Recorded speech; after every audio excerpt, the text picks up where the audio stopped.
It's back to business for MPs in the House of Commons as the Liberals took the wraps off their agenda with the throne speech. Now, the Liberals do carry a minority into the House, which means they will need the support of another party to get anything accomplished. The opposition parties grumbled about the contents and the direction, but with the pandemic still here, supply chain issues costing us on everything, and the destruction in BC from flooding, there is no shortage of starting places for this government. What should be their first priority? Hello and welcome to Unpublished TV. I'm Ed Hand. Our Unpublished.vote question asked you, which government priority do you want addressed first? Vaccinations, paid sick leave, $10 a day childcare, ban on conversion therapy, Indigenous reconciliation, military reform, COP26 commitments, other or none of the above. And however you're watching and listening to our show, whether through our social media channels on Facebook, Twitter, and YouTube, or podcast channels, iTunes, Google Play, Spotify, iHeartRadio, and more, I'd like to remind you, you can still cast your vote on this topic at Unpublished.vote and then email your MP to tell them why. And looking at our Unpublished.vote vote, none of the above and other dominated, and most of the write-ins on other were for inflation. Vaccinations led the way in the rest of 13%. Now, joining us to discuss the priorities of Parliament, pleased to be joined by Daryl Bricker. He's the CEO of Ipsos Public Affairs. Marvin Ryder is with the DeGroote School of Business at McMaster University. Stephanie Chouinard is assistant professor of political science at Queen's University. And Warren Kinsella, political commentator and former advisor to Prime Minister Jean Chrétien. Now, Daryl, affordability is top of mind with Canadians. We have labor shortages. They continue, and CERB-like benefits coming to an end. Do you see this ramping up the anxiety among Canadians? Well, we've definitely seen it ramp up since the election campaign. So when we were polling during the election and asking people about inflation and cost of living issues, what we found was that it came in about fourth or fifth, depending on the week that you looked at it, COVID being right at the top. But in our most recent polling, we've seen it shoot up to number one in our polling. Now, obviously, there's been some recent news about COVID and a new strain that could potentially be challenging healthcare systems all over the world, including Canada. So we might see some fluctuation in those numbers, going forward. But at the moment, when we ask people what's most on their minds, it's cost of living. And when we look at the cost of living going up almost 5% over the last couple of months, I can see how that would work. Marvin, housing affordability, and that works into the whole thing about inflation as well. Can the government get involved in an industry like that to create more, or will it just get bogged down in minutia? Well, I'm not sure this is a federal problem. It's great to say something in a throne speech and send all the right signals, but exactly what are you going to do? Now, about the best they can do is help some people with their first-time purchases. They already have a first-time buyers program. The problem is it doesn't work in big cities. The cost of housing there is more than the size of the program. The other thing they could do is try to encourage a bit more of the social housing. That would at least help at the bottom end, people who can't afford the rents. And then that would stimulate maybe provinces to come in and match it, and then some cities to jump in as well. But I'm afraid this is one of those issues on affordability that the Prime Minister is going to wring his hands, look earnest and honest, but there isn't a lot that he can do on this front. He really needs partners across the board. Well, we've had a lot of arguments between the Prime Minister and several premiers. Do you expect they're going to continue, or perhaps people will start working together a bit better? Yeah, that's, again, a really difficult one to figure out. In the case of Ontario, Doug Ford is facing an election of his own in June. Does he earn points by kissing up and making nice with Justin, or does he earn more points by keeping Justin at arm's length and fighting him? You might remember it's not part of the question you asked, but another issue is, of course, that $10 a day childcare. There's only two provinces that have not bought on to this, New Brunswick and Ontario. Ontario obviously is the bigger of the two. Which way is Doug Ford going to go? So if there's a general tone of conciliation and working together, then that will cross many of these issues. I think Justin has tried to reach out a bit. How genuine that is and how many of the provinces feel it's genuine, that's an issue for debate. Stephanie, with affordability still and $10 a day childcare that Marvin brought up, do you expect the other two to sign on? And will it make a difference, considering this is something that's been promised since the 90s? I think Doug Ford is trying to get as much as he can from the federal government before signing before the election in June, quite frankly. I think the vast majority of Ontarians see the benefit. We're talking about the province where the cost of childcare is the highest in all the country, throughout the country. Here in Toronto, we're talking about $1,800 a month on average. So $10 a day childcare would be life-changing for so many families in the GTA, particularly. So I'm thinking that Mr. Ford is eventually going to sign on before the next election because he knows that this is going to be bringing votes for him. With respect to Blaine Higgs in New Brunswick, he's got a little bit more of a runway. He's got a comfortable majority in the Legislative Assembly, and he went up for election in September 2 years ago. So he can probably play politics a little bit longer on this, but at this point, it's really hard to tell which way Mr. Higgs is going to go. Warren, affordability didn't get a lot of talk during the election campaign. Of course, inflation wasn't up or being reported as high at the point. Was that a missed opportunity or not playing into the hands of Conservatives who are going to end up blaming the Liberals? As we look, you hear Pierre Poilievre says inflation is a tax now. And I don't know how you argue with that.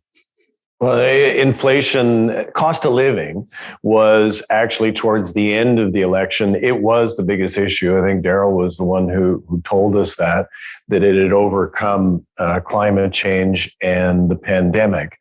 But we're in this world now where you get up in the morning and everything's changed. Firstly, I think that the throne speech was a big snooze. I think it was forgotten 24 hours after it was delivered, and she did a very nice job delivering it and so on. But I challenge any normal person to name three things that was in it. The world changed, I think, on Thursday night, Friday morning, with the advent of this new variant. And the horrible and horrifying thing about the variant, as we all know now, is it's 5 times more infectious than the previous most dangerous variant. And most ominously, there's a possibility now being raised. It looks like they're preconditioning us for this. The vaccines aren't going to work on it or not work well. If that's the case, guys, like daycare, cost of living, everything just kind of takes a back seat to that, because what we're potentially looking at, today, this morning, is going back to March 2020. And that's a game changer. Oh, is it ever? And, Daryl, how do you see the agenda being hijacked by this Omicron? Hijacked, sideswiped, transitioned. I mean, if we do go back to what Warren was talking about, obviously it changes everything. But one thing that we've been seeing in the polling, though, is that people are starting to factor things like this in. So the omnipresence of COVID as a defining issue for everything, everywhere, it's difficult to sustain that for as long as we've sustained it. So what's happened is people are taking it on board a little bit better. They feel that it can somewhat be managed. They figured out how they live within these kind of circumstances. So they're broadening their view of things just a little bit. So that's where the cost of living issue comes in, which is actually very closely related to what Warren was just talking about, the uncertainty around this. And it's the effect of that uncertainty and what it does to things like supply chains and jobs and everything else that really is also taking on an importance here. So it's not just the concern about personally getting infected, it's all the consequences of that seem to be playing a bigger role. But one of the things that we have been seeing in not just in Canada, but in our global polling is that people, if back through the last, March through to Christmas time, it was running in a 9 or a 10, it's now more like a 6 or a 7 or an 8. So it's some of the heat's come out of it. And really, I think that's a combination of experience and just people being incapable of staying at, red alert 10 for as long as we have. Yeah, it's been a long haul with it. That's for sure. Marvin, this variant certainly can change the channel, much like the flooding in BC. That one seemed to come right out of the COP26 meetings. And how do you see that changing the priorities of this government?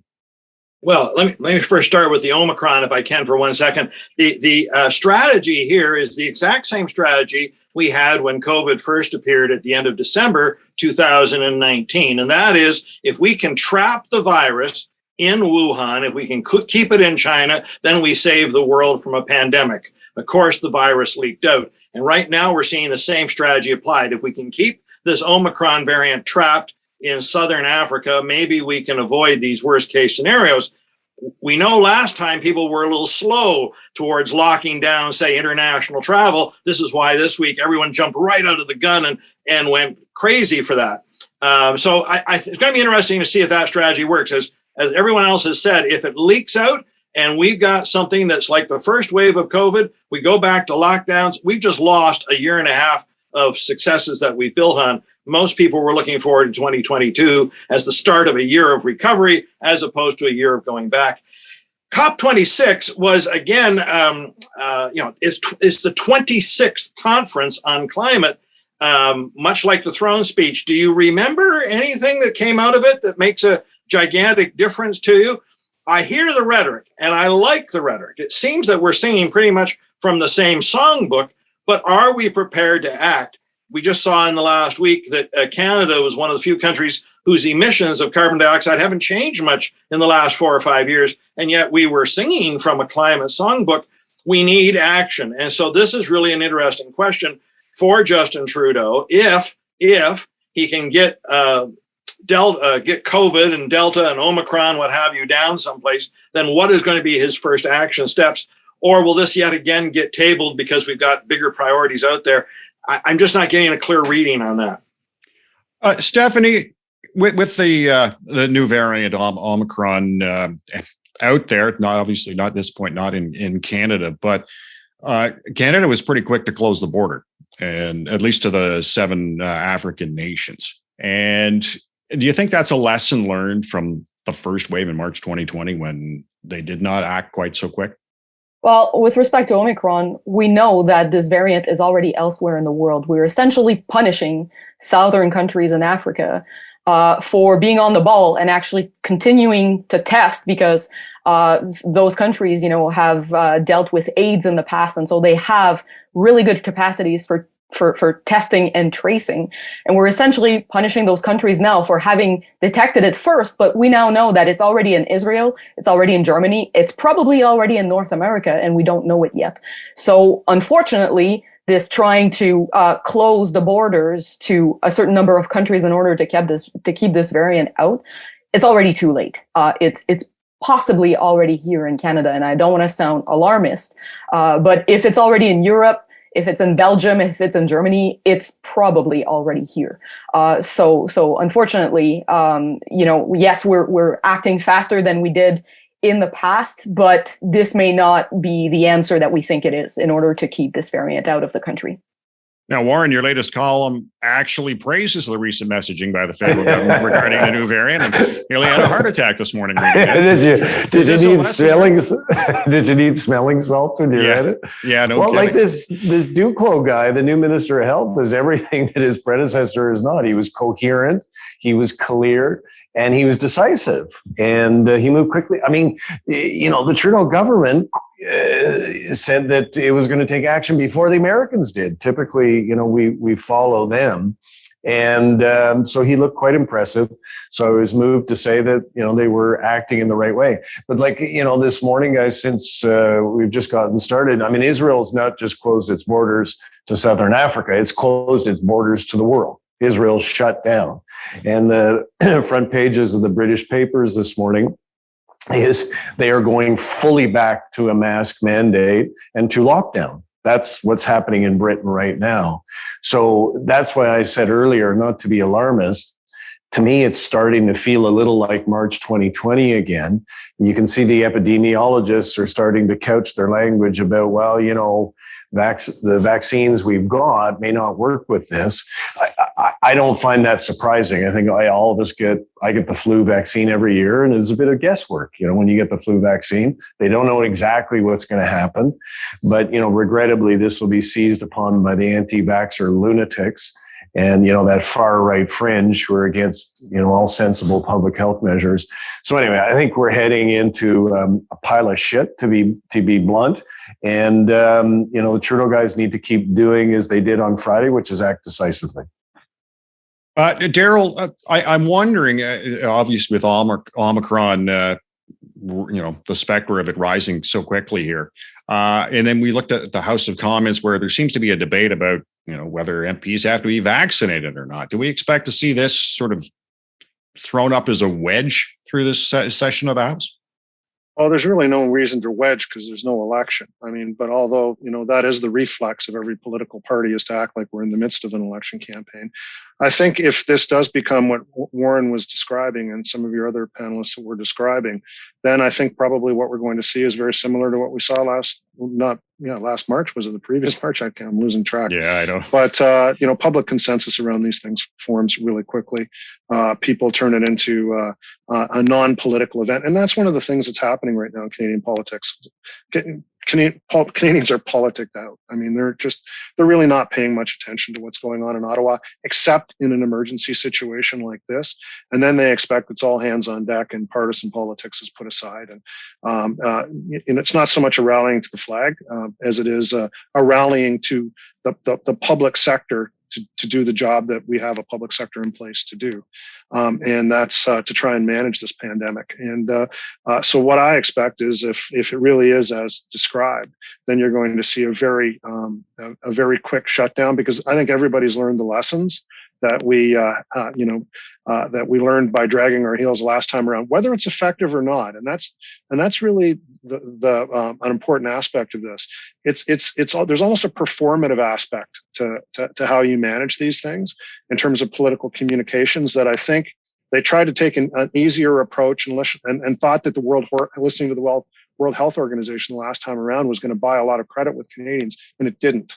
So I think that the government is quite wise in terms of how it manages communications after it's been, particularly after it's been through the learning experience, governments all over the country that they've been through over the last while. My expectation is that they will go hard, firm, and there won't be any hesitation, just I think as Warren was describing.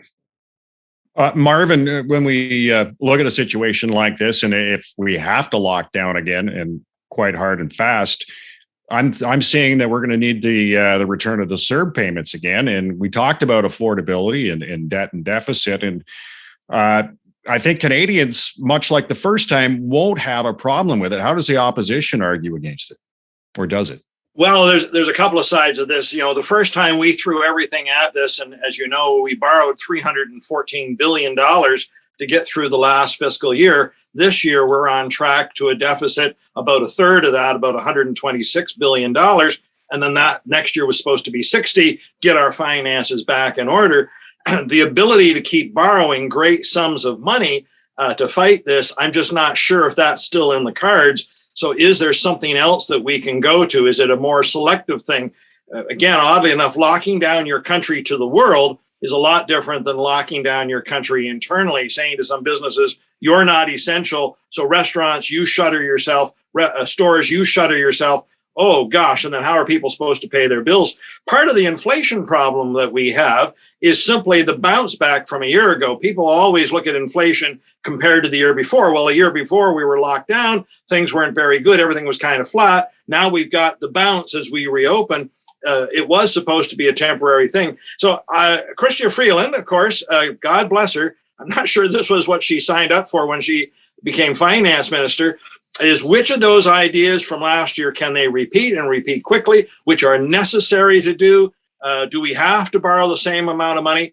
And as you pointed out right at the start of our broadcast, the partner to get anything done in a minority parliament is likely going to be the NDP, who by nature would be more prone to throw money at the problem and create programs rather than, say, if my partner was the Conservatives, who might look at things that don't cost as much, still might restrict liberty, but might not cost as much. So, I'm just not sure which way that would go. And I'm also not sure if you're the finance minister, you necessarily want to give up on your current plan. When do I have to adjust? What is sort of the minimum amount I have to adjust before I start talking about those big, big numbers? Stephanie, the Liberals did make a few moves, and they were quick to bring in tougher penalties on those who are harassing healthcare workers. And, I think the majority of Canadians would be in support of that.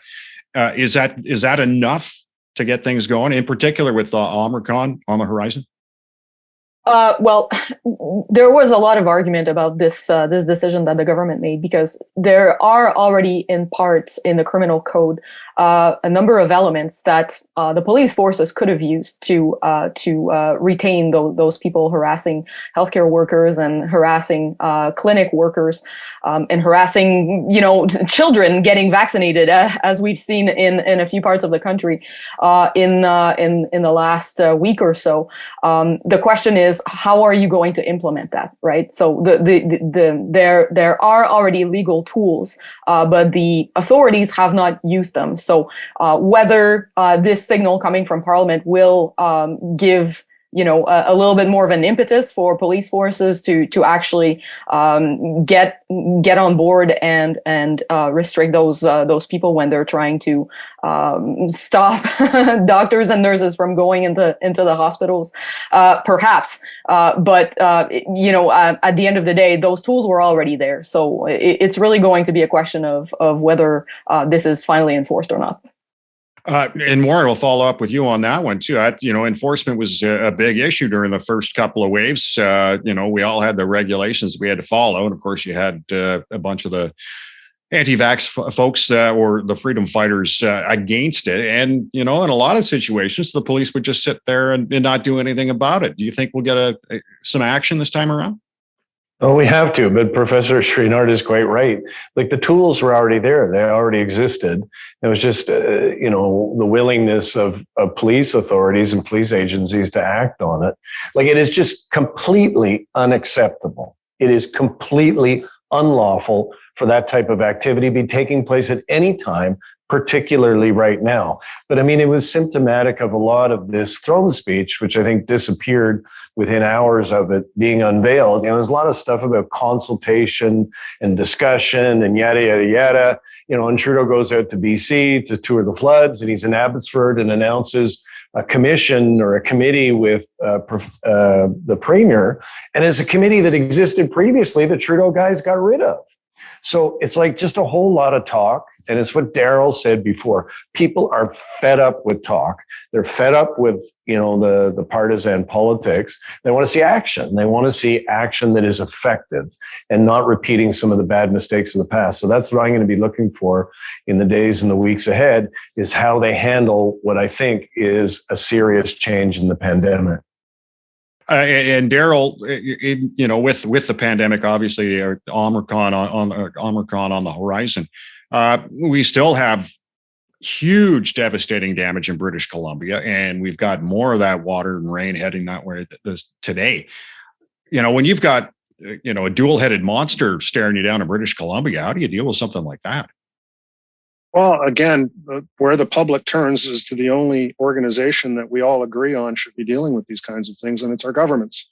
So there's going to be a lot of pressure on municipal, provincial, and federal governments to work together to try and ease the pressure that's on our fellow citizens in British Columbia. And the Rocky Mountains blocks a lot of us from, particularly I'm sitting here in Toronto. British Columbia is a long way away, but those pictures that people are seeing on the news are quite devastating. And we can all see ourselves being in a similar kind of circumstance. But the only collective institution that we've ever come up with to be able to deal with problems like this is government. So that's where the pressure is going to turn. It's going to turn on government. And as Warren said, the performative aspects to this and the politicking is not what people are looking for. What they're looking for is real action and improvement. So that'll be a test for all levels of government, I think, in British Columbia. Marvin, one of the issues we have to deal with too, and the federal government will have to deal with are booster shots, that third dose for people, and with Omicron on the horizon again. Do you expect to see that rolled out, or will they be hanging on to that, or maybe distributing to some of the countries that are still trying to get that first shot in? Well, to date, the developed world has said, we're going to help you, lesser developed world, just as soon as we get ourselves vaccinated first. So we've always been holding a lot of vaccine in reserve for our own people. As you know, we've begun to vaccinate children between the ages of 5 and 12, and now we've recommended a third shot. Just in the interest of full disclosure, I've had 2 shots of AstraZeneca, and I'm actually in one of the target groups. They say, you should get one more. This time, make it a Moderna or a Pfizer to get a nice little blend of antibodies flowing through your body. And I'm fine with that. But the anti-vaccine crowd joke about, the third vaccine, the fourth vaccine, the fifth. And with Omicron coming, especially if the current vaccine doesn't work or isn't as effective and we need some variant on the vaccine, that would lead to a 4th round. This may not be done.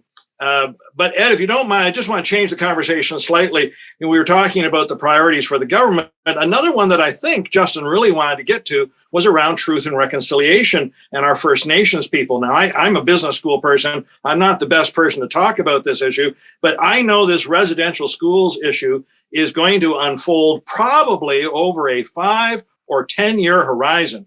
We've begun to investigate using ground penetrating radar, but just because we identify some potential graves, those may not be the graves of children. You've got to do more work to test, maybe some DNA testing. We need the records. Remember, the Pope was supposed to come to visit in 2022 to apologize and perhaps release records. There was a whole agenda there that could be swept away if Omicron roars to the forefront. Stephanie, that's, we look at a number of the issues like military reform, Indigenous reconciliation. Do you see a lot of this stuff going to the back of the line until the latest variant is dealt with and inflation as well? Well, that's how we'll see if this government can walk and chew gum at the same time. Quite frankly, I think that some of the issues that the military is facing, for example, is something that can go ahead while we're fighting the COVID-19 new variant. Quite frankly, and reconciliation. And I think Marvin makes a good point here that some of the elements that have been put in place, and then for the next few months and the next year or so, may be put in jeopardy. It's unclear that the Pope will want to come if the country's locked down, obviously, for example. But the release of documents, this is definitely still something that could be going ahead. There's only so much that the government can put on the back of COVID-19 to not make headway into. There's a lot of files here that, quite frankly, different departments and different ministers can still work on while the pandemic is still happening, and we're still trying to get out of that. And Warren, obviously the Liberals are in a minority. The NDP have been working with them. How long do you expect this government to last? 4 years. It's the Conservatives are in disarray. They got sniping at their leader. They're divided clearly on vaccinations and public health measures. The NDP is tickled pink, no pun intended, because they are in a position of influence with the government. The Bloc doesn't seem to be in a hellfire rush to have an election either. So I don't think we're going to be having an election anytime soon. Like everybody, we're all running around saying it was an unwanted, unnecessary election. We can hardly now say that we need one. So I think, Trudeau's got a ways to go before he needs to face that challenge. If in fact, he's the one who's going to be leading the Liberal Party next time. I have my doubts about that. But I think all your panelists are right. I think that we're in this environment where there's a lot of churn. Issues are moving around a lot. But if this new variant becomes as big as I suspect it will, it's going to change everything. Well, I just hope, as Daryl says, that our governments can work together and get us all out of it, as opposed to sit there and sniping at each other. Folks, I want to thank you for joining us. A terrific discussion once again. Our guest today on Unpublished TV, Daryl Bricker, CEO of Ipsos Public Affairs, Marvin Ryder with the DeGroote School of Business at McMaster University, Stephanie Chouinard is the Assistant Professor of Political Science at Queen's University, and Warren Kinsella, political commentator and former advisor to Prime Minister Jean Chrétien. And I want to thank you for watching Unpublished TV. Stay safe. I'm Ed Hand.